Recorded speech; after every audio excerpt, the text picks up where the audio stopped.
Hello, everyone, and welcome to our interview with Zetta Elliot, author of Dragons in a Bag. This book was chosen for the Lewiston Public Library's citywide community read program titled the Lewiston Read. My name is Sara Turner, and I am the children's librarian for the Lewiston Public Library. And I'm delighted to have the opportunity to talk with Zetta Elliot today. Zetta Elliot is a writer of poetry, plays, essays, novels, and stories for children. She was born in Canada and moved to the US to pursue her PhD in American Studies from NYU. She is the author of over 20 books for young readers. Wow, that's amazing. And she is an advocate for greater diversity and equity in publishing. So thank you so much for joining me today, Miss Elliot. Oh my goodness, Sara, thank you so much for inviting me. Please do call me Zetta. I love that you have the Lewiston Read poster right behind you, and how exciting to think that your whole community is reading my book. I'm really, really honored. Oh yeah, we're super excited. We've got the mayor's read it and we've got the fire department on it, so we're super excited. So today with our interview, I'm actually going to start when you were a kid. And I'm wondering if you were interested in going to like fantasy realms when you were a kid, like kids imagine going to like Narnia or Lord of the Rings. So is there anything like that that you were interested in as a kid? Absolutely. So, I'm an immigrant and I grew up in Canada, and Canada is a former British colony. And so there was a lot of British content in my life. And I definitely loved C.S. Lewis's books and E. Nesbit. That was in particular, the Phoenix and the Carpet was a really important book for me as a child. And then it's funny because I sort of moved away from fantasy when I got to be an adult, and people would sort of recommend books to me and I would think, oh, I don't read fantasy. But, when I started to reflect on my childhood, I even went back and reread some of the books that I had read as a child. Unfortunately, some of them have some problematic content, a little bit racist. But, that just made me all the more determined to make sure that when I was going to write fantasy fiction, it was going to be inclusive and everybody would get a chance to have a magical adventure. Oh, I love that. Now, was there maybe a character that you identified with as a child, or were there any? Yeah, so I remember, I guess I would say there were two really pivotal books for me. And one was Roll of Thunder, Hear My Cry by Mildred D. Taylor, which is not a fantasy book. And even today, if you look at the cover of it, it's like three Black children cowering and there are flames in the background. But that was sort of my introduction to understanding segregation and Jim Crow life in the US South. And I definitely identified with Cassie. And I reread that book in high school and wrote essays on it.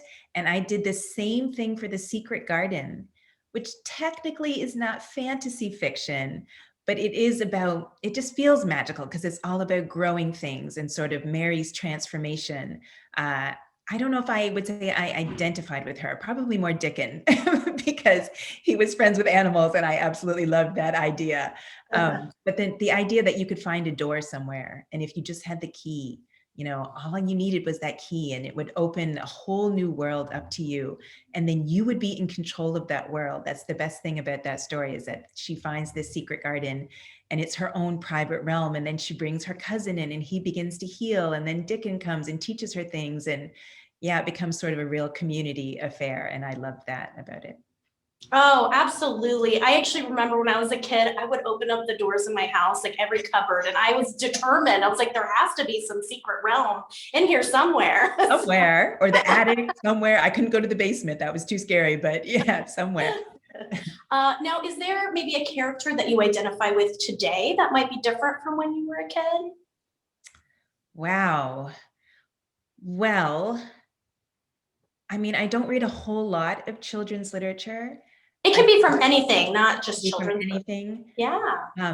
So Aster is the main character of one of the most incredible books I've read ever, but certainly the best book I've read during the pandemic was An Unkindness of Ghosts by Rivers Solomon. And Aster is the main character. And I could not put that book down, and I kept wanting more and more for her. And then at the end, she makes it onto the planet and then it just stops. And I was like, no, we need another book about Aster. But I think she had fulfilled her narrative arc. But yeah, just an amazing book. So I think about Aster, yeah. Love that. Love it. Now, the characters in your book, are they based on anyone you know or on somebody famous? Oh, that's interesting. So I often write a lot about elders because I was very close to my grandparents, and my grandparents, my grandmothers especially, were really good storytellers. So I think I picked up a few tricks from them. Um, there's always a little bit of me in all of my characters, I think. But when it comes to Dragons in a Bag, Ma is this sort of cranky, cranky older woman on the verge of retirement. And my grandmothers were certainly not cranky. So I didn't base that part of her. But the idea that you would have someone in your life, Jax is missing his father. And so having an elder in his life who's willing to teach him something and to give him a chance to prove himself, that was always really important to me. I think Kavita, I definitely identify with being the younger sister who wants to tag along and who feels like she's just as smart and capable as everybody else. And people just need to recognize that. So I definitely see bits of myself in them. I love that. I love that. Yeah, I really like the dynamic between Jax and his grandma, and Ma. Right. And so, like the interaction between them, it just made me laugh. I loved it. Now, if you were ever going to be a caretaker of a magical creature, what would you want it to be? Well, I already do have dragons in my care, but it's always so hard to pick one. It could be more than one, sure. I really like fairies. I'm trying to write a book about fairies right now. So maybe a fairy, because I kind of like that they're mischievous and small. So people underestimate them, but they can fly. I do love unicorns, but I think I'm going to go for the fairy. Yeah. Well, fairies probably fit better in your house. Having a unicorn, that could be a little tricky. An investment. That's awesome. So you have stated that, one of your motivations for writing Dragons in a Bag is wanting to add diverse characters to the fantasy genre. Mm-hmm. Can you tell us why that's so important, and if there's other voices that we don't see represented enough in children's literature? Absolutely. So, growing up, I never saw anyone who looked like me in fantasy fiction, except in that book that I loved, The Phoenix and the Carpet. There were some African savages on a tropical island. That was really problematic. And so, when you don't see yourself reflected, you feel invisible in some ways. And as I've written elsewhere, I had to dream myself into existence. So on the one hand, it makes your imagination go into overdrive because you have to figure out a way for yourself to exist within the magical realm. But then on the other hand, sometimes you end up becoming white identified because the only characters there are to identify with are white. I have friends who love Harry Potter and they're women of color and they totally identify with Hermione because they're smart and, a little bit bossy and, they're good leaders and, they identify with her. And I think I certainly identified with the strong, smart girls in the books that I read. But, it makes a difference when the character actually looks like you and you can say, hey, that's me, that's possible. And, I just got the most beautiful letter yesterday from a 5th grade teacher who said that, she had a young man join her 5th grade class halfway through the year. And, it's been such a difficult year for so many students. And, the first thing he said was, wow, look at the kid on the cover of that book. He looks like me. I've never seen a kid who looks like me on the cover of a book like that. And so to give, I wish it wasn't a revelation for children in the 21st century to find out that magic can happen to anyone, anywhere. It's for all of us, and I think when we increase the range of representation, then we open the door and we welcome more people in. And I think that is the point of stories. Stories are meant to connect us and we can build community. Look at what you're doing with Lewiston Read, right? You can bring people who are already in a space, sharing space. You can bring them even closer together by sharing a story. And so I think it's really important for everybody to learn about folks who are different from them, and then to also see folks who are like them in the things that they read. Absolutely, 100%. I think it's really important to share that message. So thank you for sharing that with us today. So if there was ever a movie made about dragons in a bag, do you picture it as an animated film or a live action film? So if you can keep a secret, We can keep secrets. Yes. we are working on the animated version of Dragons in a Bag. It has not been announced, so I'm not supposed to say anything. We won't tell. But absolutely, I think animation offers so many more possibilities in terms of magic. I mean, you can do a lot with CGI, but I absolutely, in my mind, always think of it as an animated series, and hopefully that's what we'll get. Oh, that's so exciting. Well, we won't tell, and we're very excited. So I am curious, what are you reading right now? Wow. So I have June Jordan's Reader, which is a collection of her writings. She was an African-American feminist, poet, playwright, novelist. She wrote all kinds of things, activist. So I'm reading through that right now. And up next is Unraveling by Karen Lord, which I think is a mystery novel. I'm looking forward to that. And I've been reading a lot of articles online to sort of help me. Well, mostly it's meant to help me do research, but then I end up going down a rabbit hole, as often happens. So the last article I read was about feral donkeys in the desert and how they, from like prehistoric times, have understood that if you dig a well, you can get to water in the desert. And so they dig these really deep wells to get some water, and then they move on, and then other creatures come and drink from the well, and then flowers and trees start to grow around the well, which I just think is amazing. So that was not connected to the research I was doing, but I love that article. And I feel like I might need to write a story about a donkey who digs wells. That's really cool. I didn't know that about them. That's amazing. Yeah. Awesome. So what is something that you hope kids will take away after reading Dragons in a Bag? Wow. Well, for me, Dragons in a Bag is really about belonging. It's about what home means to us, where we feel safe, how everybody deserves to have a home. I'm an immigrant, so I chose to leave one home in order to come and build a home here in the United States. And we have, a lot of different people in this country and a lot of different opinions. And, some people want to focus on walls, and I think we should focus on bridges. And I think, the history of our human race has been one of movement. And so you have these dragons who, came from one place, but were born in another place. And then they're being taken back to a place they've never been before. And where is their home, and where can they feel safe? And how we made our world, our country, a welcoming place for other people. I think that's really something I would like kids to think about. Wonderful. I love that.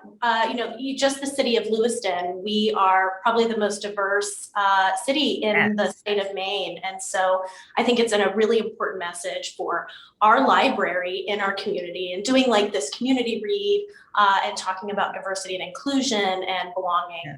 So I love that. And a reason why your book was such a wonderful choice. We are doing this in partnership with the school system and the city, and it was a book selected.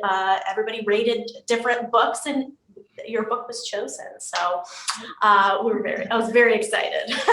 And then my last question is, will the series continue after The Dragon Thief, or is that it? So initially, the publisher did not want any more books, and I had 5 books in the series total that I was thinking about.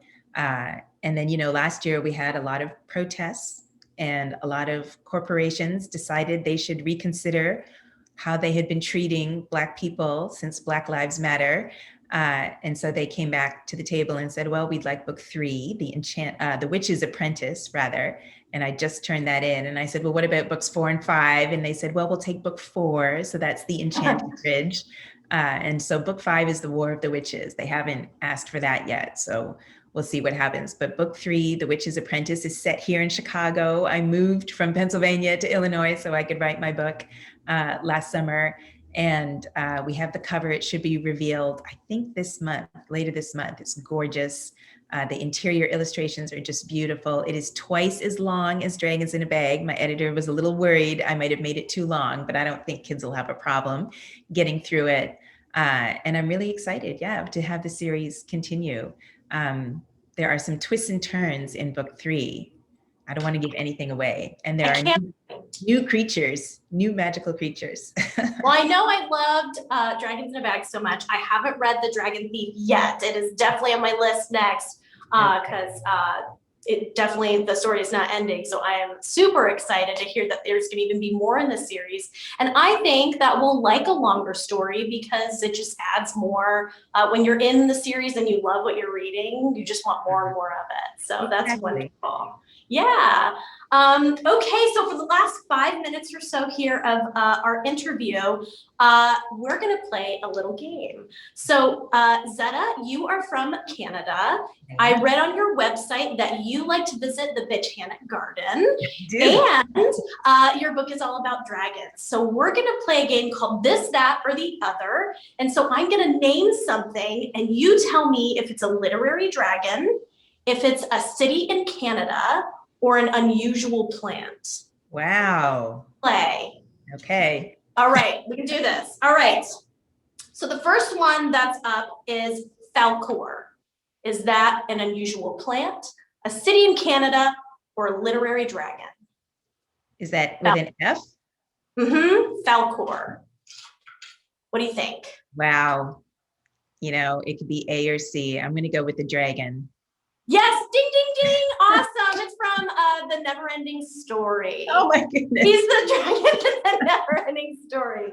I love it. Okay, next one up is Nepenthes. Is that a literary dragon, a city in Canada, or an unusual plant? Nepenthes. I'm going to go with plant. Yes. Oh my gosh, you are so good at this game. Yes. So they're actually a carnivorous pitcher plant. Oh, wow. Okay. Yeah, they're really cool. They're really amazing. You should look them up. They look really kind of creepy, and I guess they eat flies and things like that. Yeah, great. All right. Okay, the next one is Oshawa. Oshawa. Oshawa. I knew I was going to say it wrong.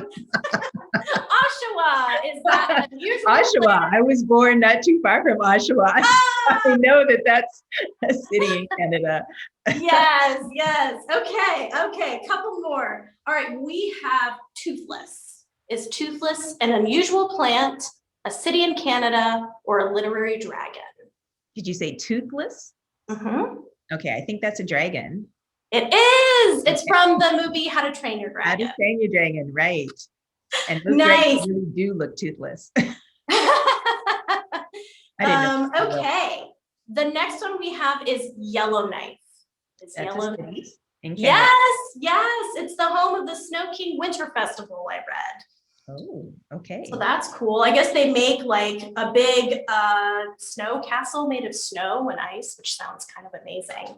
It is probably. I know they do the same thing in Quebec where it is very cold. I've been to the one in Quebec, but not the one in Yellowknife. That's the Northwest Territories, I think. Yeah, the capital city of the Northwest Territories. That's awesome. All right, and next up we have Dawa Dawa. Is that a city in Canada? Is it a literary dragon or an unusual plant? Dawa Dawa. Dear.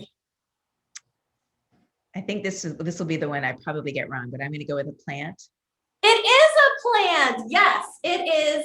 It's very interesting if you look it up, but it's actually grown in Africa, and parts of it are of the locust bean tree, and it's actually used for medicinal and food purposes. So, all right.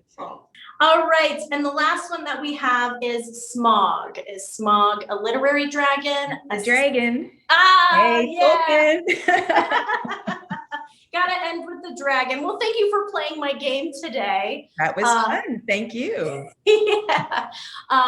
Really appreciate your time today. And just thank you so much for your books. We appreciate everything that you're doing, your advocacy. We really appreciate it. And we're here to support. So we can't wait to see the third book that's coming out. What a great revelation to have for this month during the Lewiston Read. Yay. So that'll be exciting. Well, thank you to everyone in Lewiston. And I know the past year has been pretty challenging for all of us, and we haven't been able to gather as much as we'd like, but stories keep us connected. So I hope you have a wonderful time reading and discussing Dragons in a Bag. And again, thank you. I really appreciate that you selected my book. Thank you. All right. Bye.